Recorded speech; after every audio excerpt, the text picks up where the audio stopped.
rien n'est gagné. Emmanuel Macron rassure et repart sur le terrain. La chasse aux voix est ouverte. Il est chez lui à Amiens aujourd'hui à la rencontre des syndicats Whirlpool dans l'usine où la colère et la défiance dominent.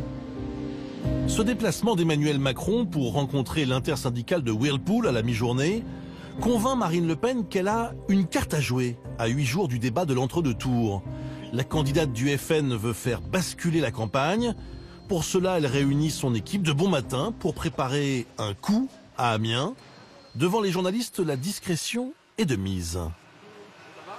Un point sur les résultats, sur la campagne, de préparer la suite, et puis ensuite de partir sur le nouveau matériel de campagne, la nouvelle affiche qui vous sera présentée dans quelques heures.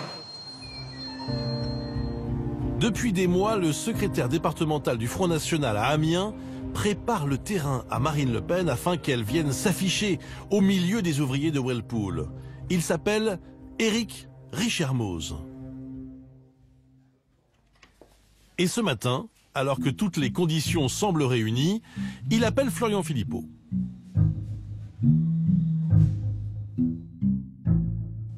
Je lui dis, écoute, elle vient, mais tu ne le dis à personne, même à ton meilleur militant. Je veux pas qu'une personne soit au courant parce que ça va forcément fuiter. En une fraction de seconde, Florian Philippot sent qu'il y a un coup à jouer pour déstabiliser Emmanuel Macron. Je monte voir Marine, je lui chuchote à l'oreille, il faut que tu partes maintenant. Elle descend, elle n'explique rien aux 30 personnes laissées en plan, et elle part dans la voiture. Les journalistes présents au QG ne s'imaginent pas un instant que la campagne de l'entre-deux tours s'apprête à basculer. 3 heures plus tard, toute l'équipe de Marine Le Pen est bien là et la candidate du Front National se fait attendre. Marine Le Pen, elle, ne se montre pas. Officiellement, c'est pour mettre en avant plutôt son équipe et qu'on parle plutôt de son affiche, de son slogan. En coulisses, il y a quelque chose qui est en train de se préparer. Et là, un des proches de Marine Le Pen me dit « Regarde ton portable, elle vient d'arriver à Amiens, à Whirlpool ». Et là, on comprend qu'elle a tout manigancé en coulisses et qu'elle n'a pas eu besoin d'emmener la moindre caméra avec elle. Pourquoi? Parce que sur place, devant l'usine Whirlpool, il y a déjà une caméra de France 3 Région et une caméra de BFM TV. Elle est donc assurée d'avoir son coup médiatique repris sur l'ensemble des chaînes.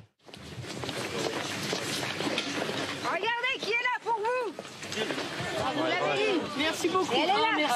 C'est la moindre des choses. Bonjour. Très plaisir d'être là avec Marine vous. Le Pen débarque à l'improviste sur le parking de l'usine Whirlpool. L'ambiance est électrique. Mais je vais pas être seule sur la photo. Merci, c'est normal. Moi, ceux qui, dans cette campagne, viennent expliquer qu'ils s'intéressent à ce qui se passe à Whirlpool alors qu'ils défendent toutes les mesures économiques qui visent à créer la concurrence internationale déloyale et à laisser les entreprises délocalisées, je trouve que c'est un véritable scandale. Ça, c'est plus que de l'hypocrisie, c'est de la trahison. Voilà, c'est de la trahison. Ovation des ouvriers, l'image est forte. Un tout petit quart d'heure sur ce parking, mais l'impact politique est maximal. Marine Le Pen se pose en femme de terrain, proche du peuple. Madame Le Pen, pourquoi cette visite sur le site Whirlpool d'Amiens? Pourquoi c'était important de vous afficher aux côtés des salariés? J'ai déjà répondu à mais pas nous, on n'était pas là. Madame Le Pen. Quand Emmanuel Macron arrive finalement 2 heures plus tard sur le site de l'usine Whirlpool, il fait face à une foule chauffée à blanc. En un passage éclair, Marine Le Pen est parvenue à faire de sa visite un cauchemar. Mais je la vois, oui. Mais attendez, si j'étais comme il le dit dans un fauteuil. Pourquoi que tout le Nord, il vote le Front National? Mais parce qu'on a, Dites-moi pourquoi, mais parce qu'on n'a pas su y répondre. Qu'est-ce que vous vous dites quand vous voyez ces images de Emmanuel Macron? Mort de rire. Ouais. Les chaînes info avaient coupé leur écran en deux. On voyait Marine Le Pen et Emmanuel Macron, c'était extraordinaire. Ça avait un sens politique, c'était plus que de la com pour moi. Il y avait un vrai sens politique, mais c'était une très très belle opération. Après le dîner dans une brasserie chic parisienne, la Rotonde, pour fêter la qualification au second tour, c'est le deuxième faux pas de l'équipe Macron. Marine Le Pen, contre toute attente, prend l'ascendant sur son adversaire. siège du Front National? Écoutez, il y a une certitude, c'est que Marine Le Pen a tendu à Emmanuel Macron un piège audacieux, efficace, théâtral.